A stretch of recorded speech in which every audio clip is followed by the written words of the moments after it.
भारत ने किया पाकिस्तान पर अटैक का ऐलान तो बौखला गए ट्रंप। पाकिस्तान में उतार दी सेना। भड़का इजराइल तो पुतिन ने घुमाया फोन। ट्रंप ने इजराइल को भी दिया धोखा। नेतन्याहू को आया भयंकर गुस्सा। पुतिन ने कर ली बात। अब भारत, इजराइल और रूस आ गए एक साथ। इजराइल धुआं बनाता है, रूस नक्शे से मिटाता है। पूरी दुनिया हो गई हैरान। अब रोएगा अमेरिका और तगड़ी तबाही देखेगा पूरा आतंकिस्तान। बाहुबली को लेकर पुतिन आएंगे हिंदुस्तान। देखते रह जाएंगे भारत के दुश्मन। थर थर कांपेगा पाकिस्तान। अमेरिका की सारी दादागिरी निकलेगी। भारत के बयानों से पाकिस्तान घबराया है तो उसके नए आका अमेरिका ने कंधा देना शुरू कर दिया है।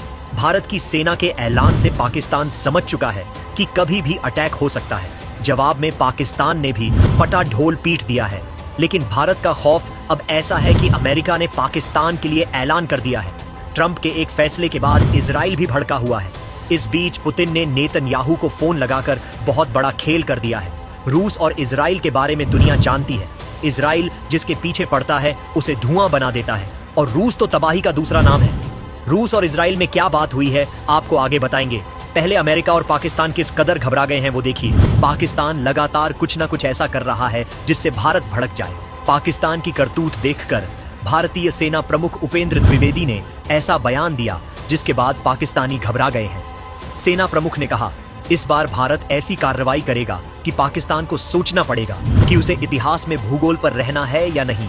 इसके बाद से पाकिस्तानी बिलबिलाने लगे हैं। पाकिस्तानी सेना ने कहा है, पाकिस्तान पीछे नहीं हटेगा। हम बिना किसी हिचकिचाहट के जवाब देंगे। पाकिस्तान का फर्जी रक्षा मंत्री ख्वाजा आसिफ भारत को लड़ाकू विमानों के मलबे के नीचे दबाने की बात कर रहा है। लगता है रक्षा मंत्री भूल गया है कि भारत ने पाकिस्तान के अंदर घुसकर उसके 9 आतंकी ठिकानों को धुआं बनाया था। फिर जब पाकिस्तानी सेना कूदी तो भारत ने 11 एयरबेस और करीब 13 एयरक्राफ्ट को कबाड़ बना दिया था। आज तक पाकिस्तानी गड्ढे नहीं भर पाए हैं, लेकिन बातें हवा में करते हैं। पाकिस्तानी सीज फायर के लिए मिन्नतें कर रहे थे और शहबाज उधर मेडल बांटने लगा था। गड्ढों को भरने के लिए ही पाकिस्तान ट्रंप से भीख मांगने में लगा है। अमेरिका भी जानता है कि भारत कभी भी पाकिस्तान को ठोक सकता है। ऐसे में अमेरिका ने विशेष तकनीकी टीमें पाकिस्तान भेजी हैं, जिन्होंने F-6 विमानों सहित कई उपकरणों की मरम्मत की है।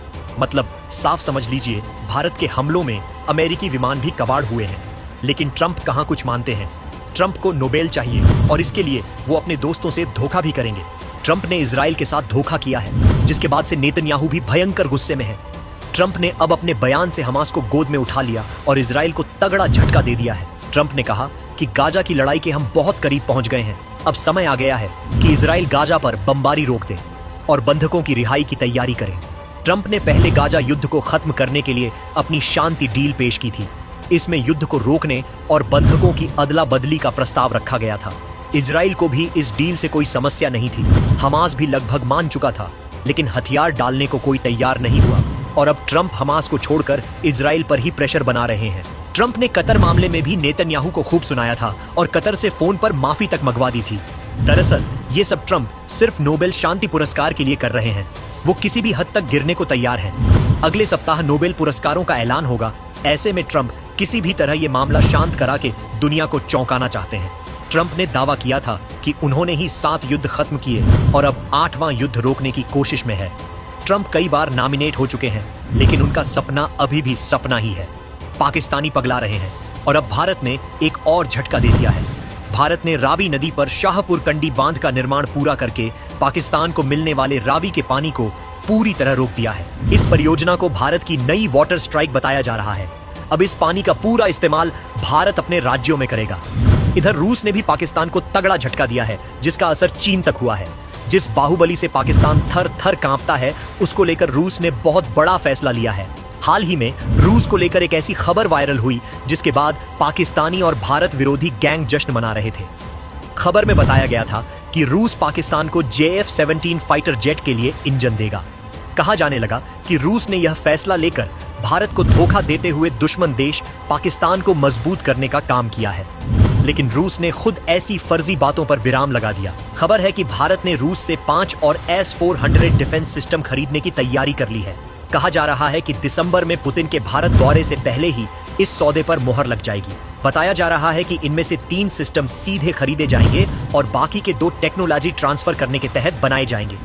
यह सिस्टम भारत की हवाई सुरक्षा के लिए गेम चेंजर साबित हो रहा है। कुल मिलाकर पुतिन के भारत आने से पहले ही पाकिस्तान के लिए एक और बुरी खबर सामने आई है और उधर पुतिन ने नेतन्याहू को फोन मिलाकर भी तगड़ा गेम कर दिया है। अमेरिका के होश उड़ाने के लिए पुतिन ने ऐसा किया है। रूसी राष्ट्रपति और इजरायली प्रधानमंत्री बेंजामिन नेतन्याहू के बीच फोन पर बात हुई। अपने अपने युद्धग्रस्त देशों की बागडोर संभाले बैठे इन नेताओं ने डोनाल्ड ट्रंप के गाजा पीस प्लान, सीरिया में शांति और ईरान के न्यूक्लियर प्रोग्राम को लेकर बात की। रूसी स्टेट मीडिया की रिपोर्ट्स के मुताबिक नेतन्याहू ने पुतिन को उनके जन्मदिन की बधाई भी दी। दोनों नेताओं के बीच में यह बातचीत ऐसे समय में हुई है जब इन दोनों देशों के युद्ध को रोकने के लिए पूरी दुनिया प्रयास कर रही है। गाजा में जारी संघर्ष को खत्म करने के लिए हमास और इजरायली वार्ताकारों के बीच में युद्ध विराम को लेकर चर्चा एक बार फिर से तेज हो गई है। हमास और इजरायल दोनों ही पक्षों ने अमेरिका के राष्ट्रपति डोनाल्ड ट्रंप द्वारा सुझाए गए गाजा शांति प्रस्ताव को लेकर अपनी सकारात्मक प्रतिक्रिया दी है। हालांकि अभी तक इस प्रस्ताव के तहत कुछ धरातल पर नहीं उतरा है, लेकिन तब भी पूरी दुनिया इससे उम्मीद लगाए बैठी है। नेतन्याहू भी अब ट्रंप से नाराज बताए जा रहे हैं।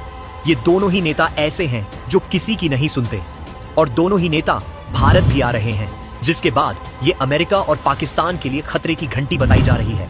लेकिन आप इसे लेकर क्या सोचते हैं? अगर भारत, रूस और इजराइल एक साथ आए तो दुश्मनों का क्या हाल होगा? कमेंट में बताइए।